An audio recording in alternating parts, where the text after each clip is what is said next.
When people fly into Dulles International Airport in Washington, D.C., very few know why it has that name, let alone know anything about the man behind it. During World War II, Brigadier General William J. Wild Bill Donovan ran the Office of Strategic Services, and he ran secret operations all over the world, from Asia to Europe, hiring and recruiting civilians and active-duty military as covert operatives. The experiences of the OSS saw the need to create a specialized organization that could handle intelligence gathering and covert operations with plausible deniability. The successor of the OSS, the Central Intelligence Agency, continued that legacy with very mixed and controversial results. Who was Allen Dulles? How did he become the first civilian CIA director? What was his record as director? Did he commit crimes against the U.S. Constitution and international law? Hello, I'm Colin Heaton, military veteran, historian, author, and welcome to this episode of Forgotten History.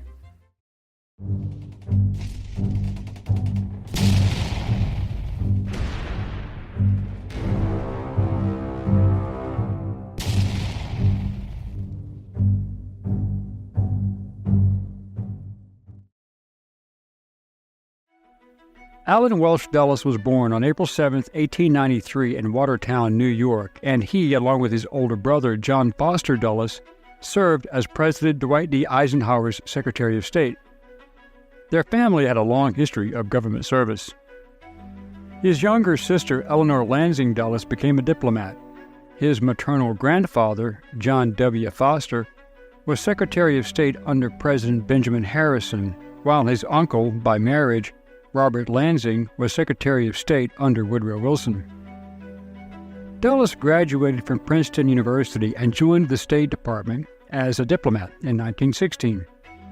Dulles was first assigned to the U.S. Embassy in Vienna, Austria, but was then transferred to Bern, Switzerland, along with the rest of the embassy staff just before the U.S. entered the First World War.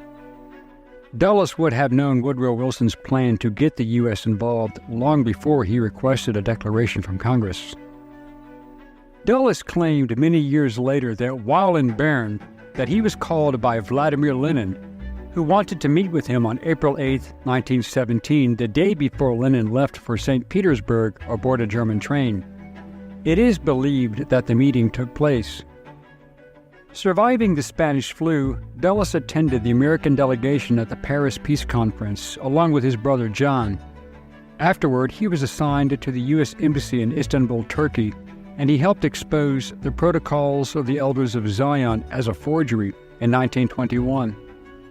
These were documents forged by the Russians in 1897 to instigate anti-Jewish sentiment, as the documents were supposedly a global plan by world Jews and Freemasons to destroy Christian nations. It was published in all the Allied newspapers, and even well-known anti-Semite automaker Henry Ford's private newspaper, the Dearborn Independent, used them as proof of a Jewish threat. Dulles unsuccessfully attempted to persuade the U.S. State Department to publicly denounce the forgery, but anti-Semitism in the government was very strong, as much as racial segregation was. After this, Dulles served 5 more years as chief of the Near East Division of the Department of State from 1922 until 1926. Dulles earned a law degree from George Washington University Law School in 1926 and took a job at the New York law firm Sullivan and Cromwell, where his brother John Foster Dulles was a partner. Due to his overseas experience, he became director of the Council on Foreign Relations in 1927, the first new director since the Council's founding in 1921. He also served as the Council's secretary from 1933 to 1944, and then again as its president from 1946 to 1950. He was making a lot of important friends, and a few enemies as well. However, back during the late 1920s and early 1930s, Dulles was a legal advisor to the Arms Limitation Delegation at the League of Nations. During his travels, he met with Adolf Hitler, Benito Mussolini, Soviet Foreign Minister Maxim Litvinov, and the various British and French prime ministers. In April 1933, Dulles and Norman Davis met with Hitler and propaganda minister Joseph Goebbels in Berlin. After these meetings, Dulles reported that things were not as bad as had been reported in Germany, and he found both of these men quite forthright and communicable. But that opinion changed after he was again in Germany in 1935, after the Nuremberg laws were passed, and due to the treatment of Jews, he convinced his law firm to discontinue doing business in Germany. Dulles also helped some German Jews, like banker Paul Kemper, immigrate to the United States. As World War II in Europe was entering its second year and the Japanese Empire had stormed through China and began assaulting Asia proper, Donovan brought Dulles into the OSS stationed in Europe, and on August 12, 1942, he was headquartered in Bern, Switzerland once again. Dulles had made many contacts while in Europe, many of which were members of the various resistance movements. That was his value. His first primary contact was Austrian Catholic priest Heinrich Meyer. Meyer had intimate relationships with many scientists, designers, and engineers, and was able to provide Dulles with military intelligence on new weapons such as the V-1 and V-2 rockets, the Me-262 jet, and the Me-163 rocket fighter development, as well as details on the Tiger I, and even the new U-boat designs, such as the Type 9C and others. Along with this information, he also provided the top-secret locations where these weapons were being built, which was passed on to the U.S. Army Air Force and Royal Air Force Bomber Commands.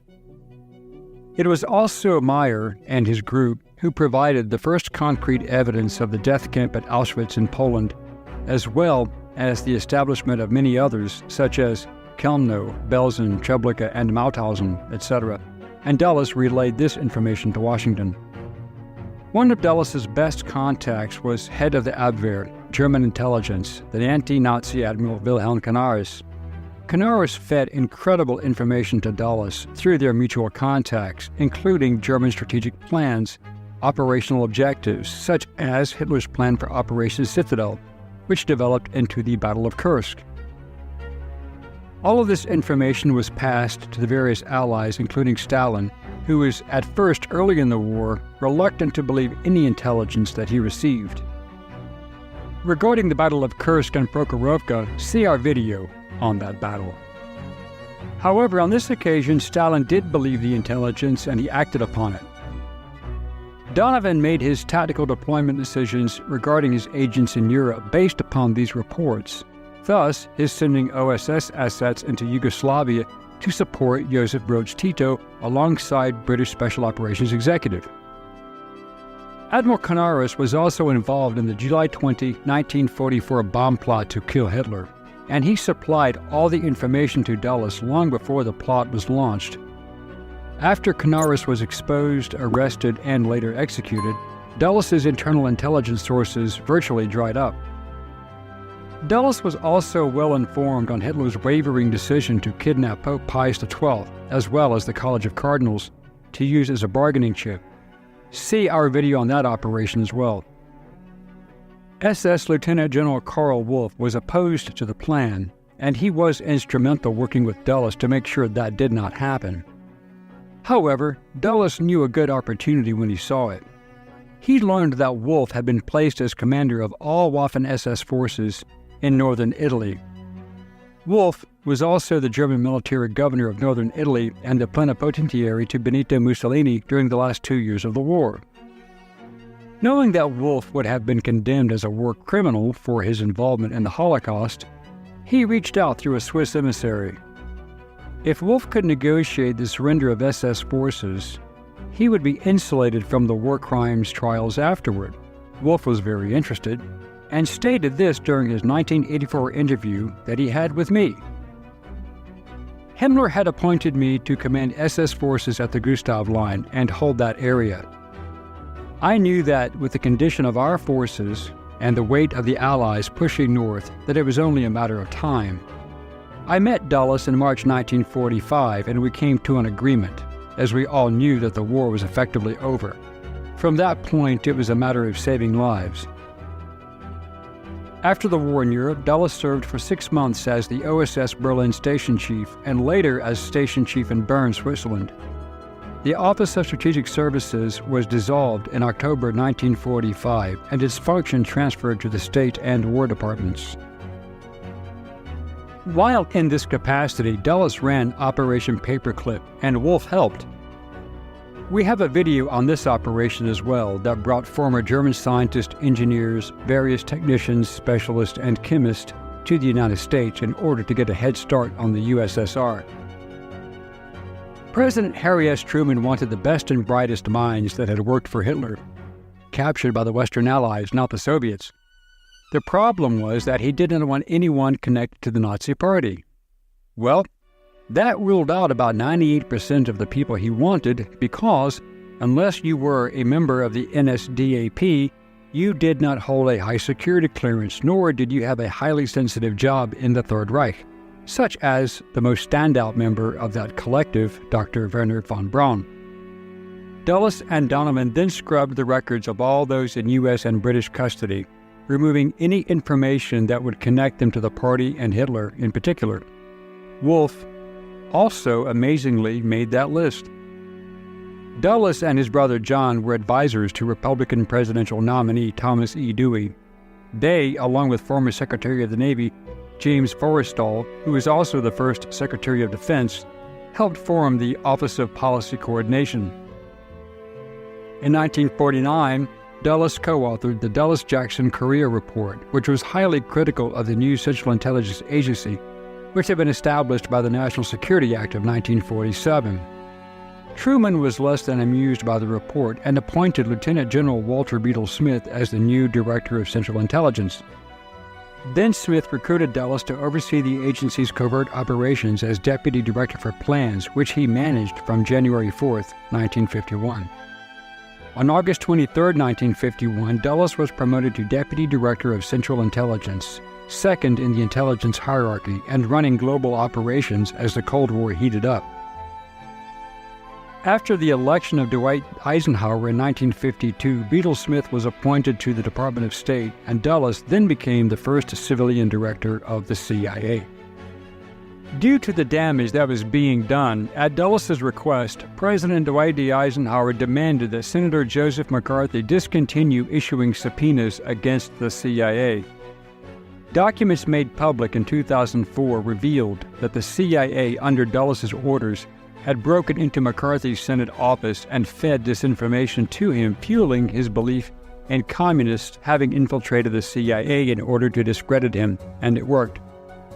In 1953, Dulles, along with Frank Wisner, ran the covert Operation Ajax that led to the removal of the democratically elected Prime Minister of Iran, Mohammad Mossadegh, and installed the Western-friendly Mohammad Reza Pahlavi, Shah of Iran.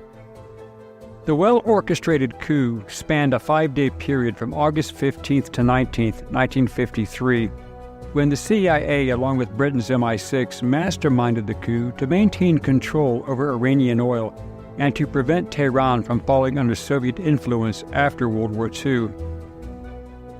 Due to information regarding the relationship between the two nations, it was feared that the Soviets planned a takeover of the country following the nationalization of the Anglo-Iranian Oil Company by Mossadegh.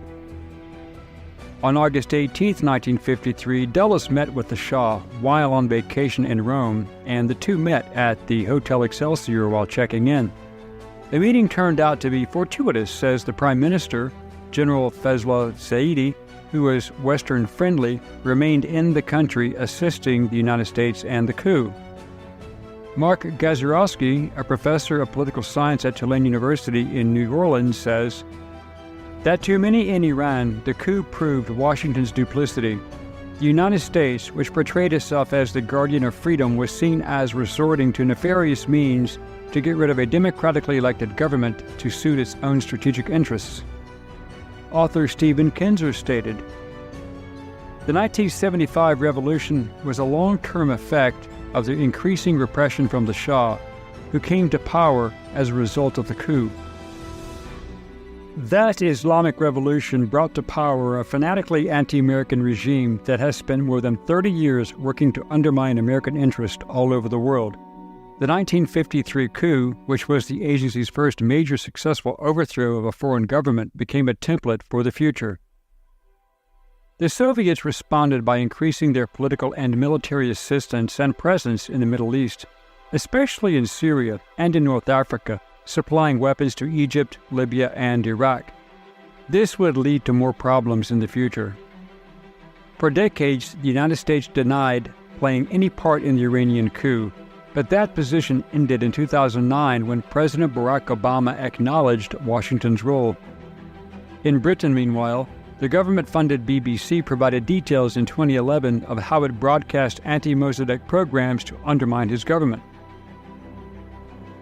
On March 30, 1949, Syrian Colonel Husni al-Zaim, in a bloodless coup d'etat seizing power from President Shukri al-Quwatli, with Western approval and support from James Hugh Keeley Jr.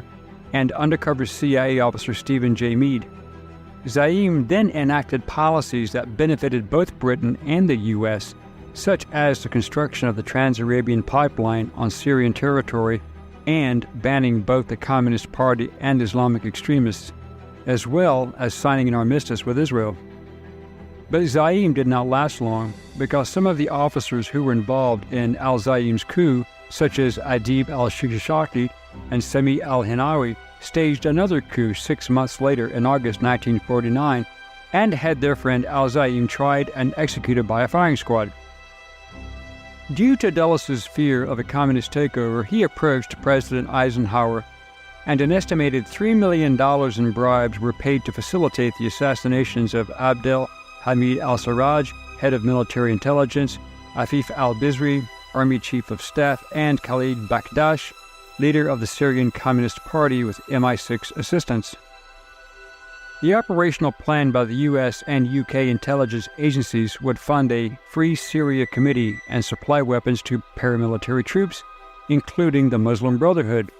Syria would be made to appear as the sponsor of plots, sabotage, and violence directed against neighboring governments. These provocations would serve as the pretext for an outside invasion led theoretically by the Kingdom of Iraq, but that plan failed. Dulles was also instrumental in the CIA-led coup, codenamed Operation PB Success, that removed President Jacobo Arbenz Guzman of Guatemala in 1954 and installed a more reliable and user-friendly government.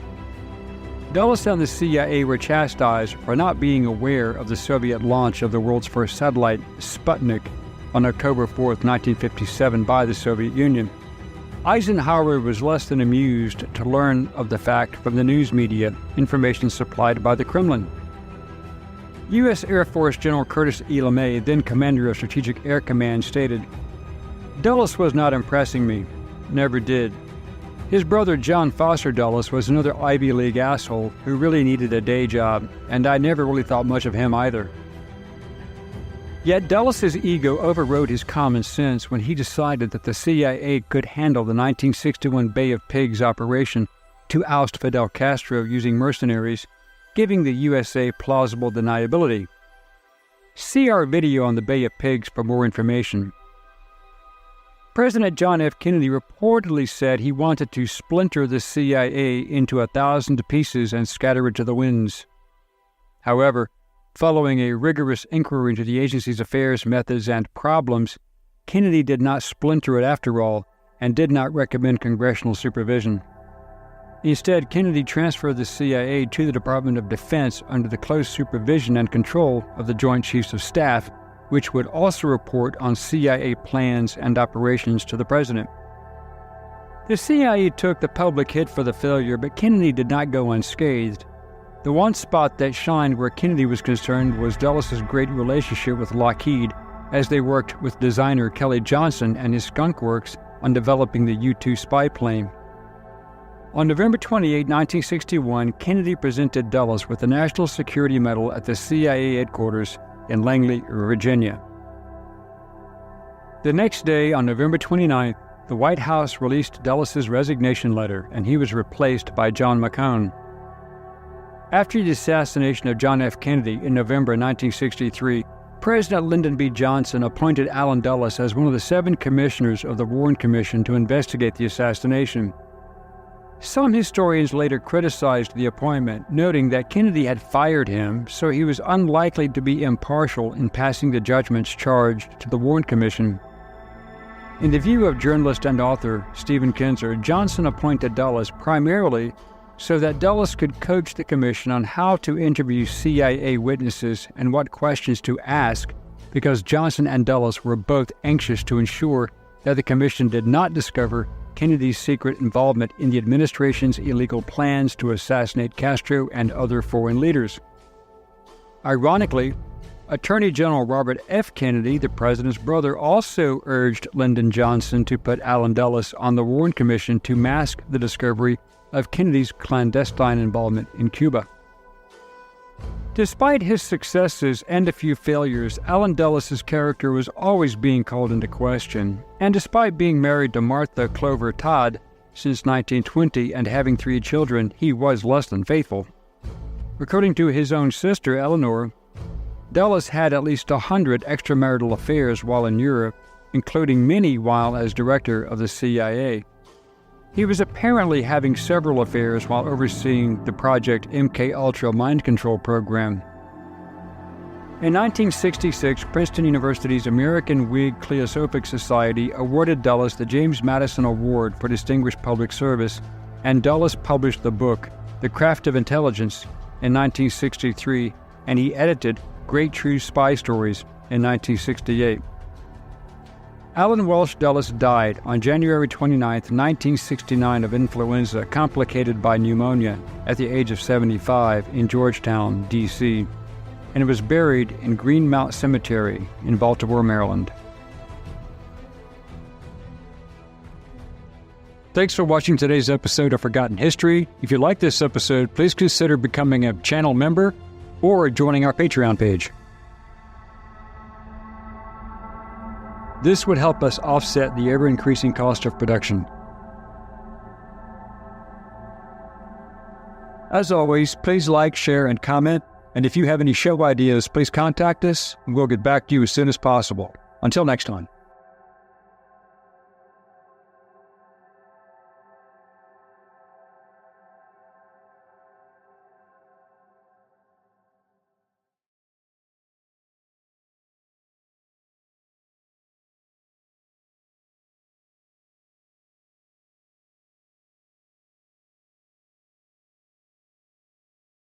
This is a Russian PT-76, the current Red Army amphibious tank. It is now the property of the United States. It was not given to us by the Russians, nor did we purchase it, nor did we capture it in battle. You could say that it was obtained, all 15 tons of it, through intelligence channels. Or you could say we stole it. Once upon a time, spying or espionage was a fairly straightforward game. But we have come a long way rather quickly from Mata Hari. There is something new in the science of spying. It's not just stealing military hardware and secret plans, but using tanks and plans and men to promote our policies around the world and sometimes to overthrow governments we don't like. Both sides in the Cold War do it, both sides deny it. In the spy business, the dagger is replacing the cloak, and that is what this program is about.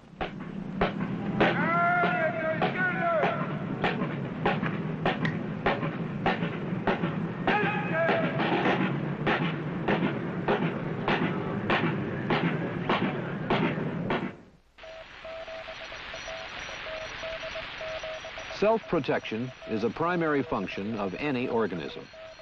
That is as true of the green grass as it is of continental nuclear powers. Since the beginning of man, tribes and clans and nations have spied on one another across the valleys, across the oceans, and now across the world. We watch for the electronic imprint of the enemy's bombers. We listen for the whine of his missiles. We send beautiful, sophisticated machines over his territory to monitor his coded talk, to tally his gantries, to make inventory of his weapons. The very air is full of information for the spies of today.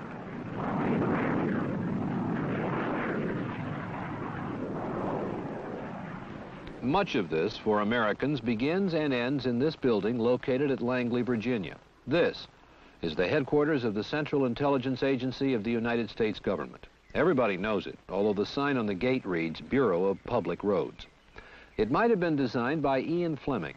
Serried, secret cubicles, computers which translate Russian to English at 30,000 words an hour, documents burned in a $100,000 furnace. This is the Pentagon of the secret war. It is a depot for subversion and a kind of clandestine university. For many years, its scholarly headmaster was a super spy in the classic mold named Allen Dulles. Intelligence is nothing really other than information and knowledge. For the days of Socrates, by various methods, and even before that, mankind has been seeking knowledge of everything that influences his own life or the life of the nation to which he belongs. But the idea that it is necessarily nefarious, it's always engaged in overthrowing governments, that's false. That's for the birds. Now, there are times when the United States government feels that the developments in another government, such as in the Vietnam situation, is of a nature to imperil the safety and the security and the peace of the world, and ask the Central Intelligence Agency to be its agent in that particular situation. Mr. Dulles, I know you've heard this many times, but there are people who say that we, with regard to the CIA, are waging a secret war with an invisible government. We are obviously engaged in many facets of what is generally called the Cold War, which the communist policy is forced upon us. No use denying that. That's a fact of life. But may I say this, and I do it with all solemnity. At no time has the CIA engaged in any political activity or any intelligence activity that was not approved at the highest level. Whatever you say about it, the CIA has kept busy for the past 18 years. This is Laos in Southeast Asia, not so much a kingdom as a political playing field for the great powers. Some Laotian warriors are supplied by the Russians, some by the Americans. The United States supplies 100,000 tribesmen with rice and bullets through a sort of air CIA. Secret contracts with so-called private airlines. One is called Air America. In all, a fleet of 50 aircraft is involved, all flown by civilians who are often the target of communist gunfire. No. We found two of the pilots in a Hong Kong bar, a New Zealander named Len Cowper and an American named Chuck Bade, reminiscing about their secret flights. So as we were flying along, I heard, you know, pop, pop, pop, pop, pop, pop, pop, and biting into the aircraft. Yeah. And so I looked out the side there, and the PLs were lined up there about 15 or 20 on each side at practically point-blank range. One of the boys quit the day after. He was a little bit green. Yeah, that's right. The men that you knew down there, and how many guys were killed? Well, there was Serena and Campbell, Chet Brown, Woody Baker, Woody Ford, Joe Riley. Good evening. Good evening. How are you tonight? Wonderful, thank you. Having a nice time? Just fine. Everything all right? Even better since you came. Thank you. What kind of missions actually were you flying down there? With your burdens? Well, sometimes we didn't really know, you know. I mean, I'd arrive down at the office in the morning, and they'd say you've got a flight on to Phang Saly, right up north, right on the Chinese border, right in the very northern end of Laos. Quite often I didn't even know what I was going to do. I just knew that I had a load to take up there and people to take up there. I didn't know what they were for. I wasn't paid to know. All I was paid to do was take them up there. Really, I really never knew who I was picking up. I never knew who was launching me, except... It's like a blind date. Right. One blind date in 1953 involved the overthrow of the premier of Iran. The CIA was clearly involved. the government of Mossadegh, if you recall history, was overthrown by the action of the Shah. Now that we encouraged the Shah to take that action, I will not deny. Actually, the Shah had tried to fire Premier Mohammad Mossadegh and had failed. With the help of CIA and British operatives, though, he was finally ousted. Mossadegh's crimes had been his nationalization of the great pool of Persian oil and his flirtation with the Russians. When it was all over, the West had held on to the oil, and Mossadegh had only his famous tears. The CIA is alleged to have sent this P-51 fighter against Indonesian President Sukarno in 1958. Sukarno then captured an American pilot named Alan Pope. Pope had been flying a B-26 bomber for anti-Sukarno rebels while working for the CIA. Well, all I can tell you is that we were not very happy with Mr. Sukarno in, what was that year, 1958, and I don't think we were very happy with him in 1965. The Congo is a natural and deadly battleground for American and Russian agents. The latest CIA help to the central government is an air force piloted by Cubans. Is it possible that there may have been American agents in the Congo who turned up later in Laos? I mean, are these men on both sides engaged in these battles around the world? Oh, yes. Do they meet? Do they? Well, if they meet too much and are seen too much, then they use their utility. Even in Tibet, where rebels fight the Chinese communists, there is the CIA. If it would help, the CIA would recruit the abominable snowman. Well, I'm not going to go into the Tibet situation separately because we might have got started wandering all around the world, and I would be going beyond of what I know about. I do think that there are times where the supporting of movements that are favorable to you in a murky situation is one of the best ways of preventing that movement from becoming the communist movement from taking over. And that has been done from time to time. Do the Russians have a CIA? The KGB is one of the most sinister organizations that ever was organized. Are they any good? Are the Russians good at this? Oh, yes. Oh, my, yes. You take some of their operations, they're classic. And when we lost Czechoslovakia, that was a classic operation. You take their operation in Cuba. Great skill was shown in that. You take several of the things they're working on now, such as Indonesia, the Sudan, and so forth and so on, because they have a marvelous apparatus. Do they spend more money than we do in these activities? Oh, they must. Do we have an application of morality in our activities they don't? Oh, far more than they do, yes. Could you talk on that subject? Well, only that, as far as I know, we don't engage in assassinations and kidnappings and things of that kind. As far as I know, we never have. As far as we know, they have, and done it quite consistently. Did you apply, for example, moral standards to what you did when you were director of the CIA? Yes, I did. Why? Because I don't think, given the caliber of the men and women I had working for me, I didn't want to ask them to do a thing that I wouldn't do. One or two said that even what I assigned them, they preferred not to do. That was all right with me. I didn't ask them to do it. All I can say is that I'm a parson's son, and I was brought up as a Presbyterian. Maybe as a Calvinist. Maybe that made me a fatalist. I don't know. But I hope I have a reasonable moral standard. The man who created the U-2 also planned the Bay of Pigs. One was a fantastic success, but the other wasn't. Richard Bissell is now a private citizen and a thoughtful one. Mr. Bissell, it's a truism in our society that moral ends don't justify immoral means. And yet you and your colleagues in the CIA must on many occasions have had to abandon that principle. How do you deal with it?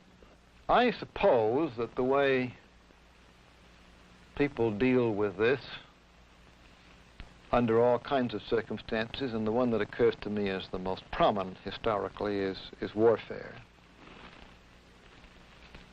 is that they feel a higher loyalty and that they are acting in obedience to that higher loyalty. In my position in the CIA, I had a chance to know of and remotely to observe many operations. And I will not deny that there were occasions when the Americans involved in these, as it were, out on the front, had, as people do in wartime, to undertake actions that were contrary to their moral precepts. But I will say that I think this happens a great deal less often, again, than one might surmise. I think the morality of, shall we call it for short, the Cold War, is so infinitely easier than the morality of almost any kind of a hot war, that I never encountered this as a serious problem. The distinction between cold and hot war morality became academic to the crew of this British coaster on the 28th of June, 1954. Called the Springfjord, she was lying off the coast of Guatemala that day, loaded with coffee and cotton. That happened to be the time when the American government was overthrowing the communist-oriented government of Guatemala. A P-38 fighter operated by the CIA flew overhead. Its American pilot thought the Springfjord was carrying aircraft to the legal government of Guatemala, so he dropped 3 bombs. Only one went off while the crew escaped unhurt, and all 2,000 tons of the Springfjord now rest on the beach, testimony to a rather startling miscalculation. This pained the CIA, but the whole Guatemalan episode pained other Americans, some of them influential. One of them who was pained and is pained is Senator Eugene McCarthy of Minnesota. Now, if we believe that the Constitution says about the responsibility of Congress to declare war, for example, to have the CIA at the direction of a president actually fomenting or carrying on a war in a country, if it were to do this without any kind of congressional approval, I think would put some real strain on the Constitution. It's interesting to note that people from small countries, or Latin American countries, for example, are always greatly concerned about our CIA because a secret agency of this kind in a relatively small country with a weak government can become the real force of government. And it did happen here. Guatemala City, the capital of a country where the rich are very rich, the poor very poor, and the politics all mixed up.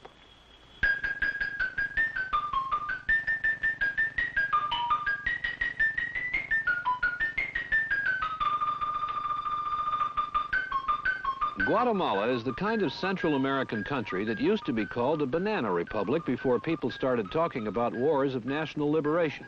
Most of the citizens of Guatemala are Indians, and most of them live in the shadow of a small, wealthy class which owns most of the arable land.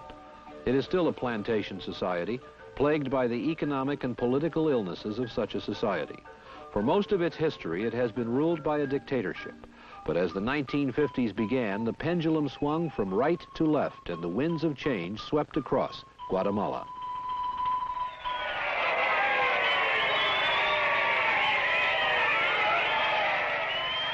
The pendulum swung very far left with the election in 1950 of Colonel Jacobo Arbenz as president. He confiscated the lands of the wealthy and filled his government with communists. He became, in local and American eyes, a menace. So the American government, through the CIA, made an alliance with Arbenz's opposition, and as of that moment, he was doomed. An American who had been air attaché at our embassy there, named Fred Sherwood, tells how the plot began.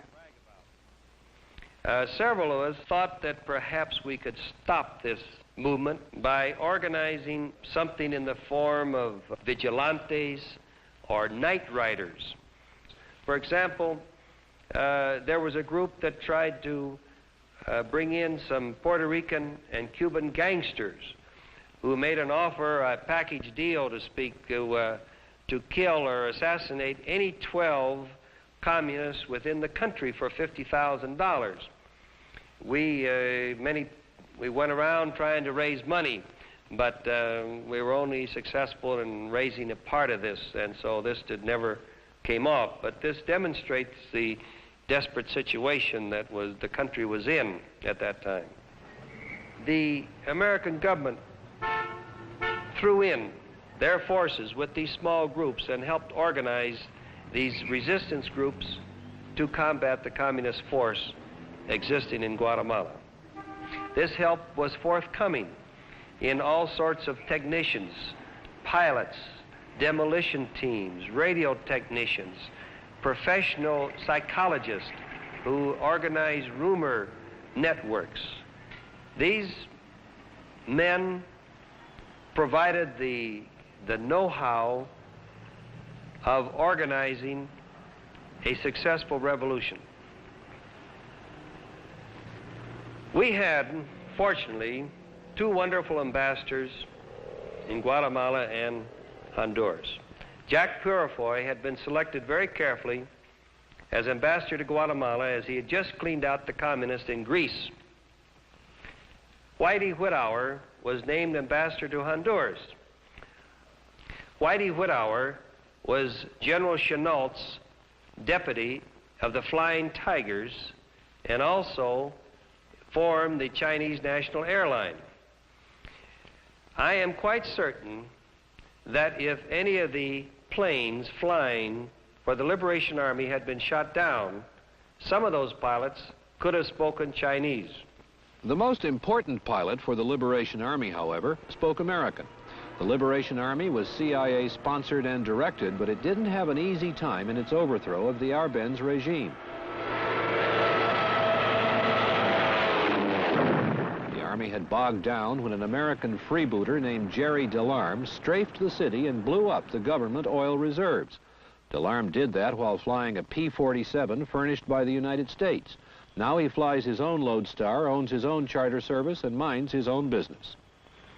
I've been flying in Latin America ever since 1939, off and on. I like it here. It's easy living, siestas, and not too much rushing, no rut. It's a nice place. The first problem I had with communism down here started back in the time of Colonel Castillo Armas in Guatemala. That's when I started, was contacted, and from then on, that's about it. 2 days after DeLarme blew up the oil reserves, Arbenz resigned. However, his replacements hesitated to embrace DeLarme's employers, so DeLarme got back in his plane and blew up the main Army powder magazine, which rather decided the question. The replacement for Colonel Arbenz was Carlos Castillo Armas, the entry backed by the USA. He arrived in the American ambassador's plane. Within about a month, there was little trace of the Marxist innovations of Colonel Arbenz. Mr. Bissell, Guatemala and what the United States and the CIA did there came within your tenure at the CIA. Do you regard Guatemala as a success? I do. Can you tell me a little more about it? Why you regard it as a success? Well, I'll give you first an answer that may be slightly bureaucratic in its tone, but that, in the case of that operation, notably, as of other large operations, the whole policy-making machinery of the executive branch of the government was involved. By reason of its nature, the CIA had an assigned role, which was really a major role in that operation. And I say it's a success because the assigned role was carried out substantially as assigned. There was one sub-incident in that, which I don't wish to identify, in which an action was taken that went beyond the established limits of policy. And I mention it only because you can't take on operations of this, covert operations, or overt for that matter, of this scope, draw narrow boundaries of policy around them, and be absolutely sure that those boundaries will never be overstepped. The overstepping in the case of the Guatemala operation, the one case I'm aware of, mercifully turned out to be of little significance and to do no political and minor financial damage to the United States, or for that matter to anybody else. So I say that it was, from the standpoint of an organization commissioned to do a job, just an unqualified success. But I think the basic question with regard to Guatemala is whether or not the CIA carried this out on its own initiative, in which case it would be wholly improper. Secondly, the question of whether they carried it out with some kind of presidential direction, which if they did would be subject to some question, because an action to overthrow an established government is essentially an act of war. And it's my judgment that there ought to be some kind of involvement and some kind of commitment on the part of the Congress to fully satisfy the Constitution. There is more to this story. The sanitized Guatemalan regime of Castillo Armas lasted for 2 years, and then he met his death in the presidential palace. The killer was a palace sentry who took his own life. Therefore, no one knows for sure who murdered Castillo Armas. Some of his associates had found him to be too honest and too liberal. His was a regime not without corruption and with considerable American aid.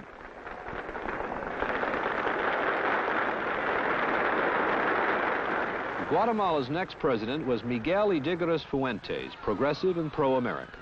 He was plagued by communist guerrillas, but his downfall came from the right at the hands of his own defense minister. Fuentes is now an exile in Costa Rica. He tells how he allowed the CIA to use his country as a training camp for the brigade of Cuban refugees who landed in the Bay of Pigs to overthrow his old enemy, Castro. It was very difficult to get the connection until the beginning of 1960. And then we talked with President Eisenhower, and then he sent some people to my country. Of course, they were not military men, they were civilians. They presented me some credentials. The credentials were from the CIA. I have never seen them before. And they asked me not to ask for principal names, only for first names, as Peter, John, James. The most difficult of the problem was to look for a place where no spies and pressmen went to see how they were doing. And Mr. Alejos offered his coffee plantation, a farm called Helvecia. We denied, as usual, all these organizations saying that it was only rumors and that it doesn't exist any camp. And they built some roads in order to reach these hidden places, and they built some small barracks in wood. But we gathered there near 2,000 young men, very enthusiastic, with very good trainers. This hilly place has just about been taken over by the forest. This was the campground of the proud and optimistic Cuban Brigade, recruited, paid, trained, supplied by the CIA and perhaps the largest covert operation in the history of subversion. What remains now is only the outdoor altar at which the Cubans prayed for victory. The CIA's Richard Bissell, author of The Invasion Plans, reflects on the lessons learned. I think this is an unlearnable lesson. In any future operation of this kind, again, there is going to be an operator. his eyes are going to be fixed on the success of the operation. So far as he is concerned, it is going to be desirable to do things that, from the standpoint of others in the government, will involve major risks in a quite different dimension.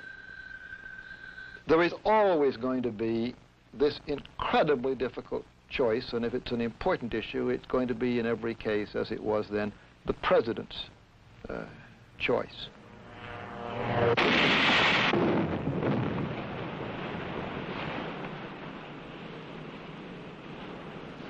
I think one of the few things that can be said pretty much as a fact about the Bay of Pigs is that although it might have failed, the invasion might have failed in any one of a number of ways, it did in fact fail because the battle was lost in the air. The most fragile commodity in the secret war is truth. This CIA transport is a relic of our Cuban crusade. Shot up while dropping supplies over Cuba, its American crew crash-landed on this Guatemalan beach. At about that time, Washington was insisting that no Americans were involved. Another criticism is that we always seem to end up supporting right-wing dictatorships. Guatemala today, this is its military academy, has reverted to the jungle of a military dictatorship. The present regime was recognized by the United States less than a month after the overthrow of Ydigoras Fuentes, who was the CIA's Guatemalan landlord.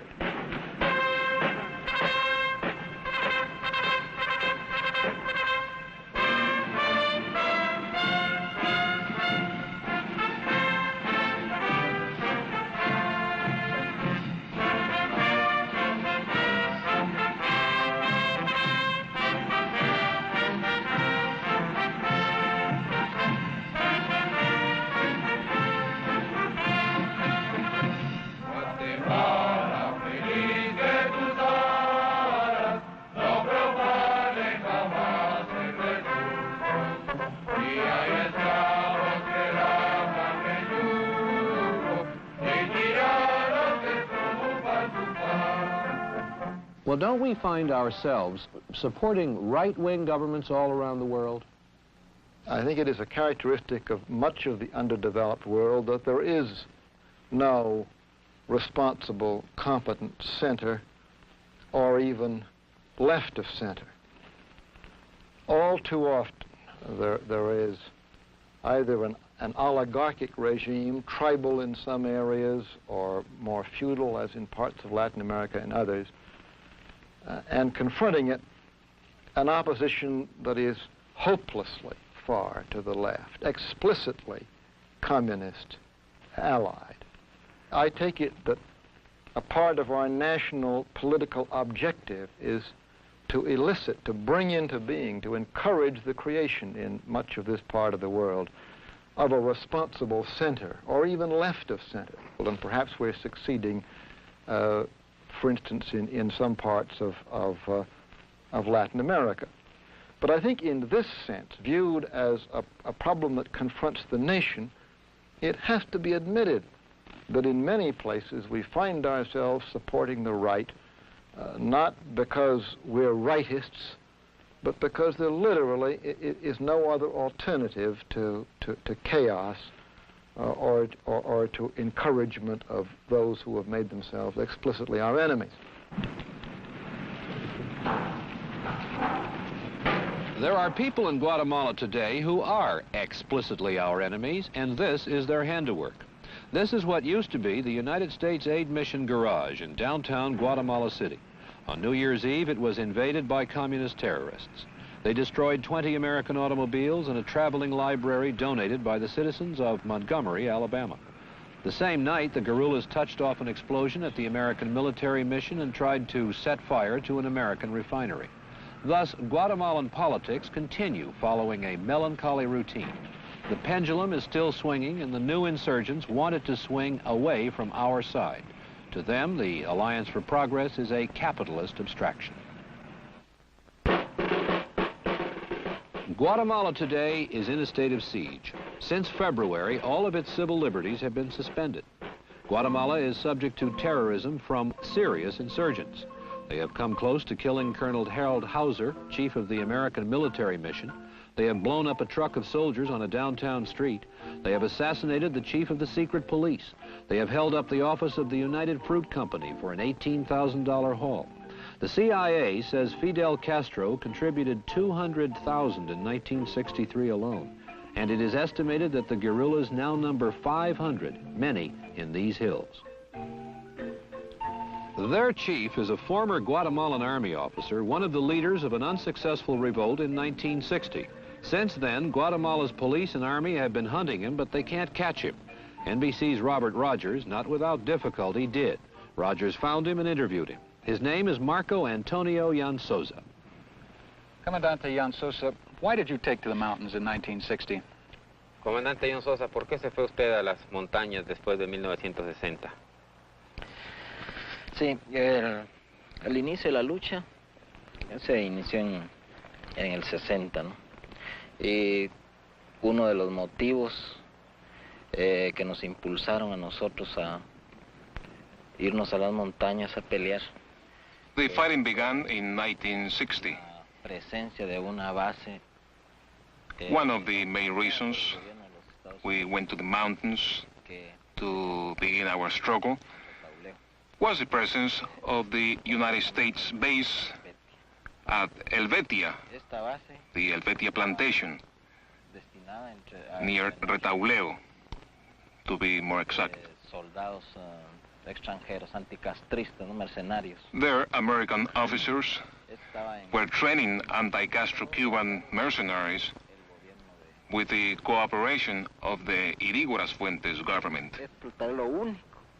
That is the one and only thing for which we are grateful to the Central Intelligence Agency. If it were not for their interference in Guatemala at that time, well, we might not be fighting in the mountains today. They gave our movement its determination. Commandant, there have been constant rumors of your people being trained in Cuba. This is not true. No.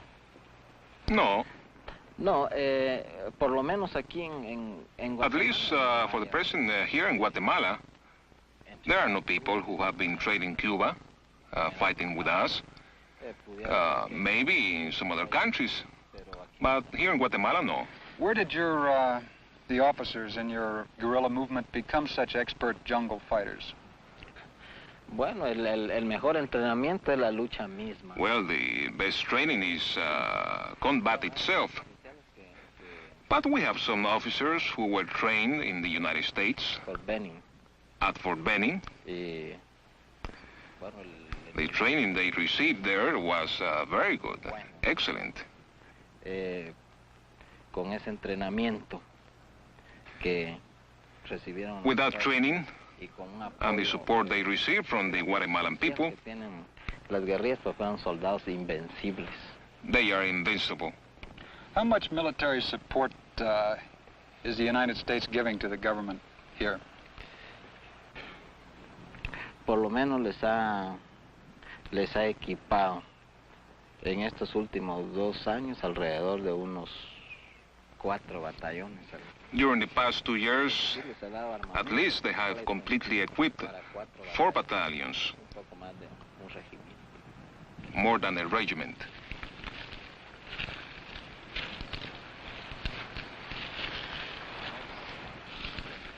Commandante, in the last few weeks, your organization has burned the American aid garage here, tried to blow up the military mission, and tried to kill the chief of the American military mission here.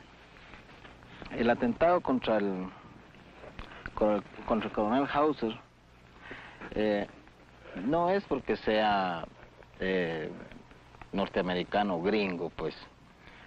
Colonel Hauser was attacked not because he's an American, a gringo, but because he represents. He's a member of an army of the United States forces that are fighting in Vietnam. También el coronel Hauser Also, Colonel Hausert is one of the American officers advising the government forces, helping them repress the peasants in the areas where our guerrillas operate. Las guerrillas guatemaltecas. Ahora, del asunto del atentado contra la misión americana, pues es la misma, tiene las más, fue por el mismo motivo, ¿no? As for the attack on the military mission, Norteamericano. These Americans are instructing the government forces in how to fight our movement. De Guatemala para combatirnos a nosotros. Entonces creemos también que es justo atacarlos a ellos, ¿no? No porque I think it's only right that we should attack them, not because they are Americans, but because of what they are doing in our country. El atentado contra los vehículos y el garage de la AGI también es por lo mismo.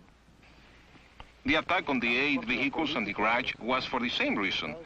We oppose United States policy in Guatemala because it is an interventionist policy. The Americans come here and put presidents into office and remove them. Y ponen presidentes. Comandante, last week your men blew up an army truck right in the center of Guatemala City, and over the past months have assassinated a number of high government officials. Do you consider yourself a terrorist? Sí, habría que... Well, we have to study very carefully the word terrorist. Terrorista, ¿no? Yo sé que a cualquiera le puede causar indignación, no sé qué. I know that anyone can feel indignant when a truckload of soldiers is blown up in a city street. Con soldados. Pero hay que ver por qué. But you must consider the reason for our attack, the why. Tal vez hacía unos 20 días que una unidad a la que pertenecía. Maybe 20 days ago, the unit to which those soldiers belonged went into the mountains of Izabal. Y habían asesinado. They tortured and murdered the inhabitants. A la gente a los habitantes de estas aldeas. Y habían violado también. They also raped a young girl before her whole family. La mamá y los hermanos y cuñados. Entonces, como represalia por esas atrocidades que están cometiendo en la montaña, fue que se hizo ese. So we have to do something to destroy our truckload of soldiers or to execute an enemy. Does not give us a pleasure. But we must do these things. They serve a higher political purpose. What is wrong with U.S. policy as far as Comandante Jan Sosa is concerned? Why is he opposed to U.S. policy, the Alianza para el Progreso? Ahora, en cuanto a la Alianza para el Progreso, pues yo creo que sí fue inspirada con una buena intención. Well, I believe that the Alliance for Progress was inspired by the good intentions, but it is too late. Pedía ciertos requisitos. In order to function at all, the Alliance needs certain basic preconditions. Introducir reformas al They have to present tax reform, agrarian reform. But as soon as these reforms are attempted, the ruling classes, the oligarchy, the large landowners, and their allies, especially here in the case in Guatemala, they begin to maneuver against them. Y no dejan que haya un avance, pues. So they stop all progress. How then can we make progress peacefully? It's impossible. No se puede. Can be done. Pacíficamente no se puede. Poverty doesn't yield to short-term solutions. A political disorder doesn't yield to it. Situations like the one that did in fact historically obtain in Guatemala, where a small minority had seized the control of a weak government in a small, underdeveloped nation. Situations of this kind really cannot be countered by any combination of actions that I can think of, at least in the short run, that can be subsumed under the heading of working to remove the soil in which communism grows. There just do come moments, and unfortunately quite a lot of them in world affairs, where power has to be exerted. And I have long felt that many of the criticisms that are leveled at this one agency of the government are in fact the criticisms of those who hate to admit to themselves or anyone else that power must sometimes be used. And as I implied a moment ago, they choose to level their criticisms at one piece of the U.S. government in order to make these criticisms more acceptable.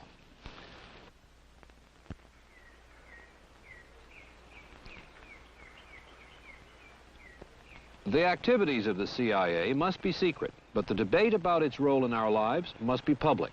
Here are the views of three men who know a lot about it. Well, in addition to the Department of State and the Department of Defense, why do we need a CIA?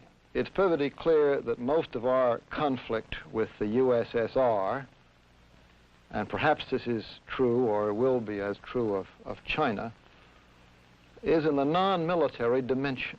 We're rivals in ideas, we're rivals in economic activities, we're rivals in diplomacy, we're rivals in the exercise of the threat of the use of power. But we're also rivals in a whole variety of activities that are not public, that are not open.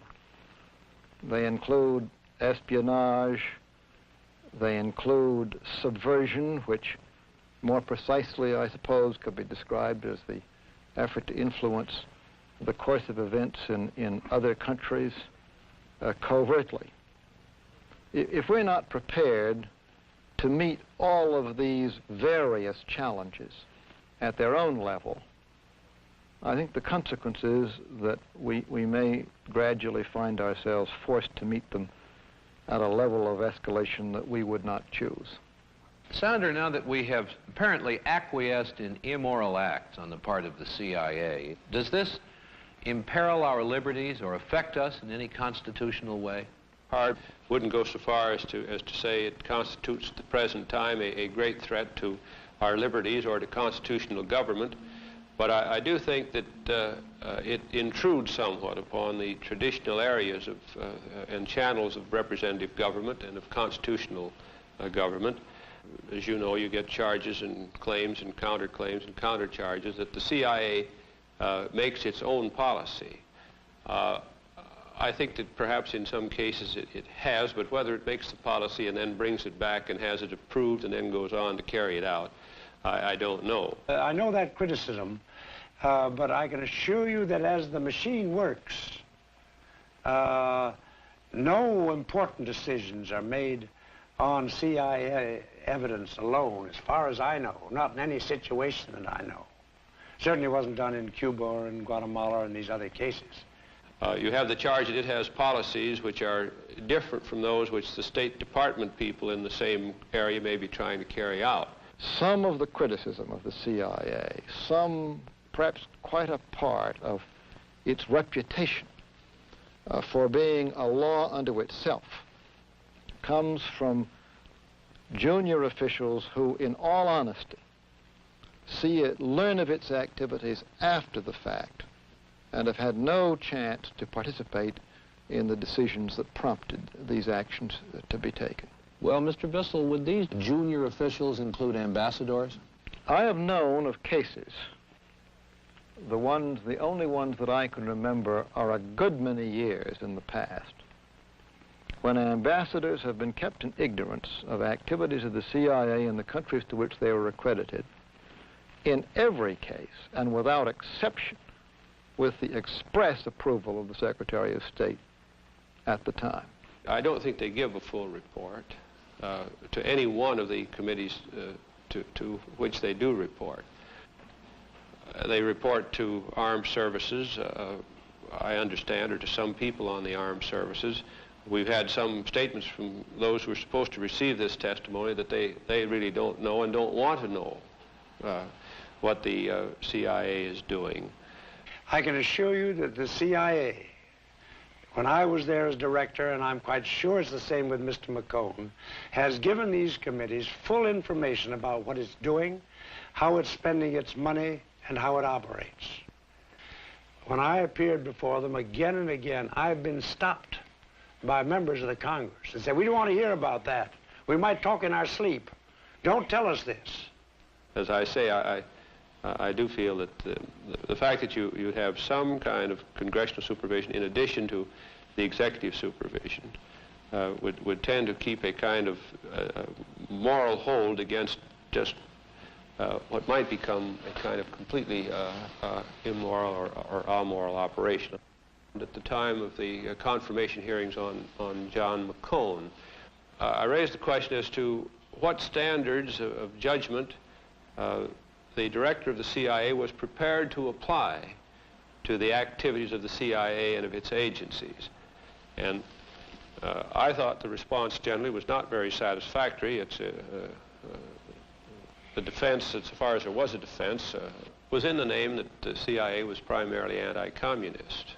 Well, this did not really get to the point which I was raising. Even when you're dealing with communists, again, we've traditionally held that no matter who our enemy might be, we still insist on the application of some measure of moral judgment or of moral standard. Those who believe that the U.S. government on occasion resorts to force when it shouldn't, should in all fairness and justice direct their views to the question of national policy and not hide behind the criticism that whereas the President and Cabinet generally are enlightened people, there is an evil and ill-controlled agency which imports this sinister element into U.S. policy.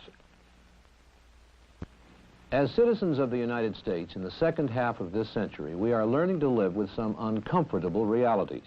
We live in a sort of ethical coexistence with our nuclear warheads and missiles because we acknowledge the inevitability of their possession.